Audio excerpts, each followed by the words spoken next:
While the rest of the world has been stuck behind bureaucracy, China has been building pipelines to bring in tons of black gold for the country to flourish. A $25 billion project that brings two superpowers together.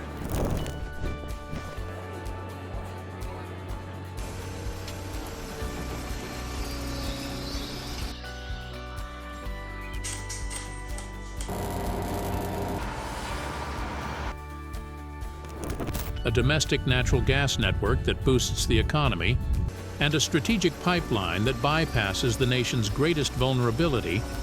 These are some of the things China has achieved in recent years.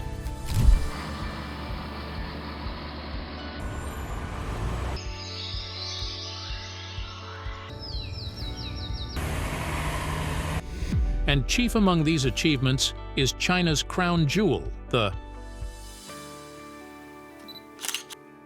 Eastern Siberia Pacific Ocean Oil Pipeline. The Eastern Siberia Pacific Ocean Oil Pipeline, or ESPO for short, is one of the most important geopolitical shifts in the 21st century.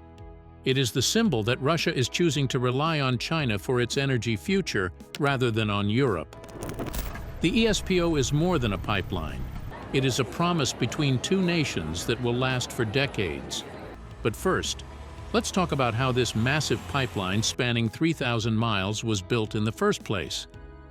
ESPO had been a long-awaited project for both Russia and China.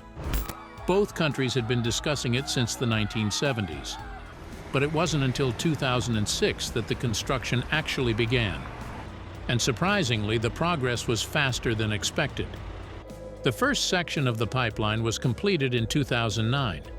Putin himself inaugurated the terminal in Kosmino on 28 December 2009. Next, the Chinese section was completed the next year in September 2010. And by 2011, Russia announced it had begun scheduled shipments of oil to China through the newly constructed pipeline. But that was only the first stage of the project. The massive pipeline snaked through valleys and mountains from Taizhou to Skovorodino.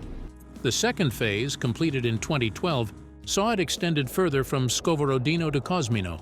And what was the result? Together, China and Russia had built one of the longest crude oil pipelines in the world. At 3,000 miles in length, it is equivalent to building a pipeline from Los Angeles to New York and then some, only in a much tougher terrain. However, its length alone isn't the only thing that's impressive, but also how much oil is pumped through this metal vein connecting China and Russia. The ESPO had an initial capacity of only 600,000 barrels, but as more and more pumping stations were added, that capacity increased to 1 million barrels per day. And finally, in 2025, with all 32 pumping stations operational, this thing is pushing through 1.6 million barrels of oil at its maximum per day. And just how much did it cost to build this engineering marvel? The first stage alone cost $12.27 billion, with another $1.74 billion added by the construction of the export terminal. When you add the cost of the second phase, the total price tag comes down to $25 billion, making it one of Russia's most expensive infrastructure projects ever. But here is the thing. Now, there was one incident that drove up the cost a little bit higher than it should have been.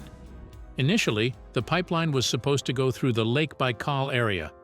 Lake Baikal happens to be one of the most important ecosystems in the world, with over 2,500 species of animals inhabiting it. Because of the environmental concerns of the pipeline intersecting the region, there were protests. Now, while any other government would probably have built the pipeline anyway, Russia and China showed consideration and moved the pipeline's route 25 miles north to avoid environmental damage. A commendable effort, no doubt, but one that did increase the complexity and price of the project. But at the same time, it's not like Russia had to pay that $25 billion up front, because the two countries engaged in a diplomatic move that brought them closer than ever. Russia and China signed an energy-to-debt deal in 2009, which would reshape the Asian energy market forever. In exchange for a $25 billion loan to Russian companies, Transneft and Rosneft, Russia agreed to provide 300,000 barrels of crude oil to China every day for the next 20 years. Now here is why that is so important. China essentially financed Russia's pipeline entirely, and in exchange, it would get a guaranteed oil supply. With this agreement, Russia and China had created a diplomatic obligation that would lock them with each other for the next 20 years. And once those 20 years are over, they have all the more reason to keep that tie intact for mutual benefit. It is energy diplomacy at its finest, bringing two of the Earth's most powerful superpowers together. The oil pumped through this pipeline supplies not just China, but also much of the Asia-Pacific market, including Japan and South Korea. To date, the ESPO is one of the most important crude oil delivery systems in Asia. But it isn't the only one. China has another similar link bringing in oil from Russia called the Power of Siberia. Power of Siberia is a project that represents a dramatic shift in global gas flow that is unmatched in the last few decades. And that is mainly because of the sheer scale of this project. Formerly known as the Yakutia-Khabarovsk-Vladivostok pipeline, it is operated by the Russian state-owned company Gazprom. This gas bridge spans from Yakutia to Primorsky Krai, and then crucially, it links to China. The entire pipeline extends a staggering 2,466 miles, and it is capable of pumping 61 billion cubic meters of gas a year.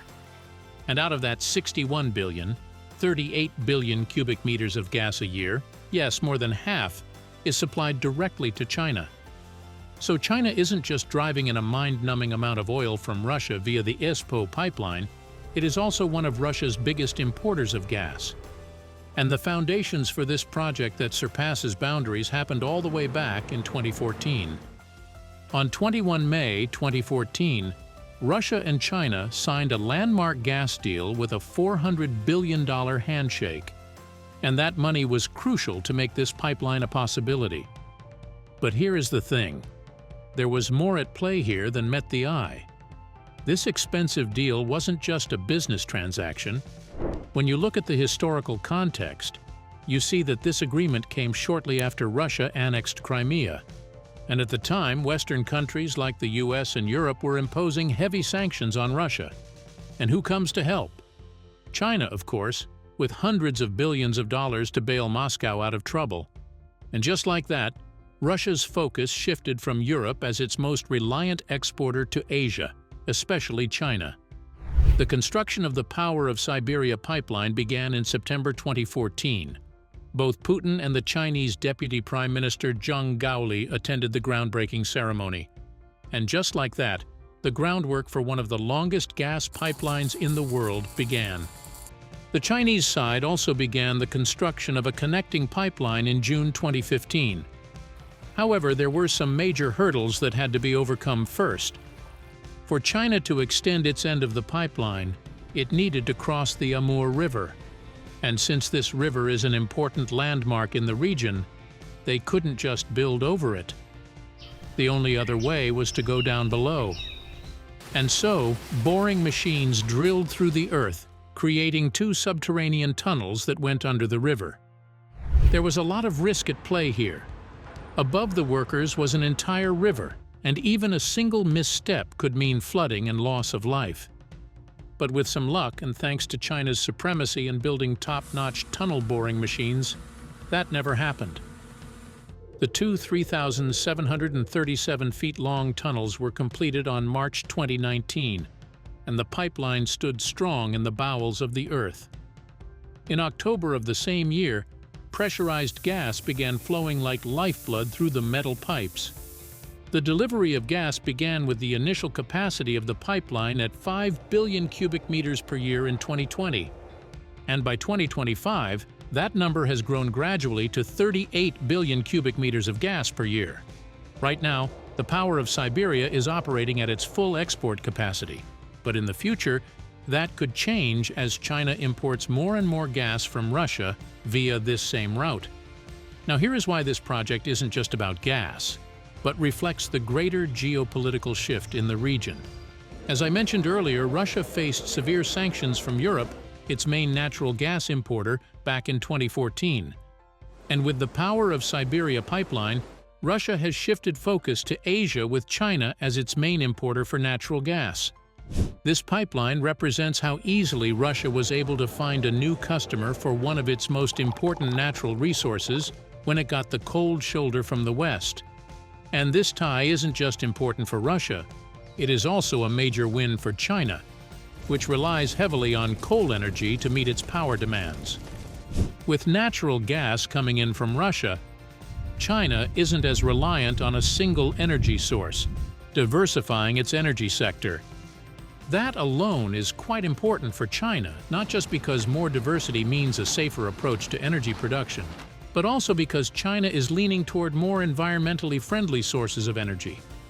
Natural gas produces less carbon than coal in general, so it is a great alternative.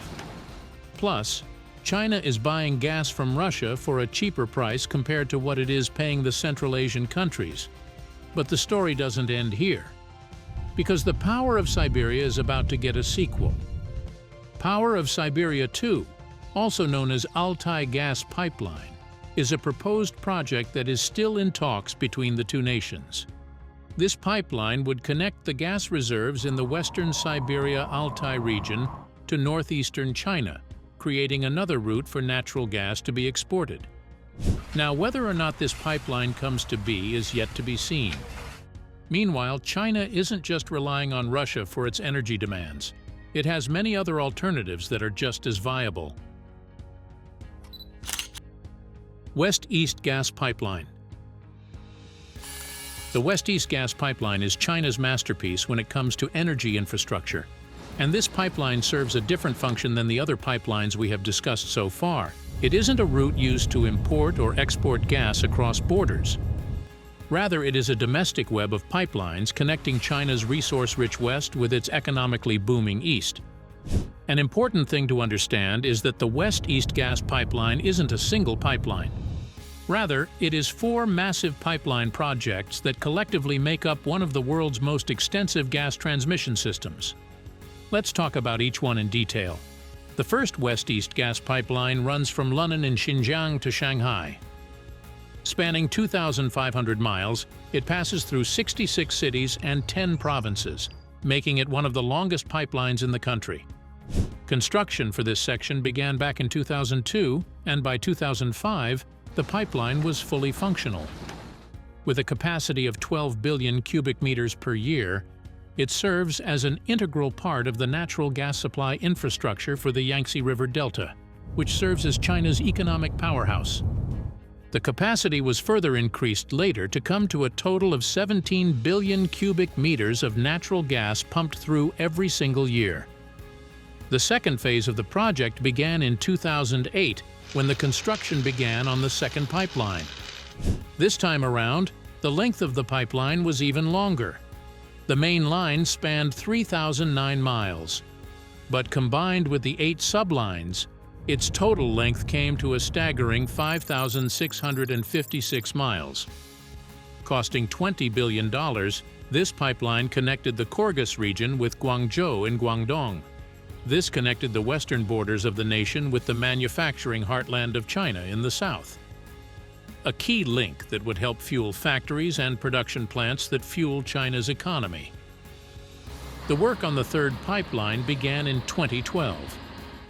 The 4,584 miles long pipeline with 8 branches ran from Kyrgyz in western Xinjiang to Fuzhou in Fujian. It crossed 10 provinces, providing natural assets to crucial urban production and economic centers. With a total cost of $21.5 billion, this stretch ended up being on the expensive side compared to the rest of the pipelines. But still, it is nothing compared to what China had planned next. The fourth pipeline of the West-East Gas Network began in Wuxia County in northwest China's Xinjiang Uyghur Autonomous Region and extended all the way to Zhongwei in northwest China's Ningxia Hui Autonomous Region. With an annual capacity of 15 billion cubic meters of gas transmission per year, it has become a vital part of China's natural gas infrastructure. But to make it possible, engineers had to build through some of the most inhospitable environments on the planet. A section of this line stretches across the Gobi Desert, where temperatures reach 176 Fahrenheit. The pipeline is still a work in progress. But once this fourth section is completed, it will significantly boost the overall annual transmission capacity of the west-to-east gas pipeline system. According to experts, the total annual transmission rate of the entire system will reach 100 billion cubic meters per year. So why are these pipelines so important? Well, they serve multiple purposes. The western regions of China are resource-rich with natural gas in abundance. The eastern regions, not so much. So this pipeline helps bridge that gap. At the same time, it helps China be self-reliant. With this network, China can sustain its own energy production instead of being reliant solely on imported natural gas. So, even if sanctions hit the country for one reason or another, it won't be as impactful, at least for the energy sector. Not only that, but this helps China veer off of coal for energy production and shift over to natural gas, which is less damaging to the environment. But most importantly, this system of pipelines can help China further improve the flow of natural gas that it imports from other Asian countries by connecting those pipelines to the system.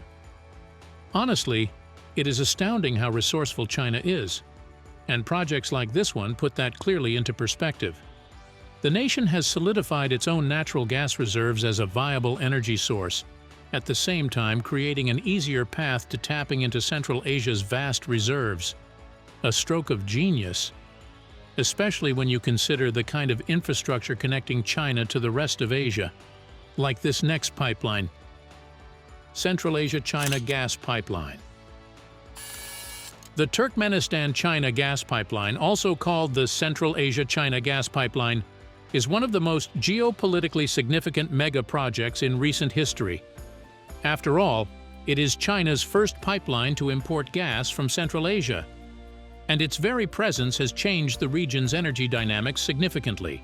With a maximum capacity of 55 billion cubic meters a year, this pipeline stretches 1,139 miles through rough terrain. The main line runs from Turkmenistan through Uzbekistan and Kazakhstan to China's Xinjiang Uyghur Autonomous Region, crossing the Chinese border at Korgos. While on its own, this pipeline is impressive enough. Its real significance comes to light once you realize that it connects some of the most massive pipeline networks. The Central Asia-China Gas Pipeline creates a direct link between the Bagtiarlik gas fields on the right bank of the Amu Darya in Turkmenistan with the West-East Gas Pipeline. What does that mean? It means that thanks to this connection, it is possible for China to import natural gas from over 4,300 miles away to power its economy. To put that in perspective, that's equivalent to gas being pumped directly from Dubai all the way to London and then some. Aside from the Bagtiarlik gas fields, the natural gas is also fed into the pipeline from Bainu in western Kazakhstan. And connecting all these together was a tough task. The construction of the Central Asia-China Gas Pipeline began in 2007. In 2009, the Kazakh section of the line was completed. Then, in 2010, the second phase finished with the third section starting construction in 2012. In total, the whole project cost over $20 billion. But here is the thing. For Turkmenistan, that's a price worth paying. Let me explain. During the Soviet era, Turkmenistan, a main supplier of gas in the Central Asia-China Gas Pipeline project, was used as a major natural gas producer, which was sent over to the Soviet Union almost exclusively. And Russia inherited that infrastructure after the Soviet Union dissolved. And well, they took advantage of the fact that Turkmenistan was reliant on them for gas export. So they brought natural gas for cheap from Turkmenistan and sold it for more to other trading partners. And so Turkmenistan began looking for other partners in the region who could break this reliance on Russia. And who better to do that than China? China helped build the Central Asia-China Gas Pipeline, and that essentially broke the shackles for Turkmenistan. Now, the country exports most of its natural gas to China instead of Russia. But here is the thing. China is in it for itself as well. The Chinese government has been more than happy to finance the pipeline not only for its share but also for Turkmenistan. They provided huge loans so the less developed countries could afford their share of the infrastructure. And there lies the trap. Now, Turkmenistan is free from Russian reliance, but now it is burdened by debt to China, which it will have to pay using the profits made from selling natural gas to China. A closed-loop financial transfer in which China certainly comes out on top, and Turkmenistan ends up dependent on its new trade partner. And China is taking advantage of it much like Russia. It is paying less for the gas it buys from Turkmenistan via the Central Asia-China gas pipeline than it is to Russia. China has created a dependency, and now it is taking advantage of it. Still, it ends up being better for Turkmenistan in general, at least compared to what it had before. Now the country can export gas in 3 directions. It can export to Russia, Iran, and China. Meanwhile, China is planning to build a 4th section for the Central Asia-China gas pipeline to further increase how much natural gas it can import from Central Asia. The project was set to launch in 2014. However, no progress has been made to that end since the contract hasn't been finalized, even after a decade of negotiations, mainly due to disagreement between the 2 nations over pricing. Now, let's move on to a project that may have ensured China's survival in case of a war. China-Myanmar oil and gas pipelines. The China-Myanmar oil and gas pipelines are China's bid against conflict with the US, and honestly, it is kind of genius. Because this new pipeline bypasses China's greatest strategic vulnerability. You see, most of China's oil imports come from the Middle East, and a good chunk of it has to go through the Strait of Malacca. The only problem with that is that the countries bordering the strait, including Indonesia, Malaysia, and Thailand, have strong ties to the US. So in case of a conflict, the US can easily cut off this vital trade route, stopping China from acquiring oil for its industries. For China, this has been a sore vulnerability for a long time. So China applied its tried and tested solution to fix this problem as well. They simply started building. Chinese engineers planned a pipeline that would bypass the Strait of Malacca. They couldn't build through India since the 2 nations don't have strong diplomatic ties.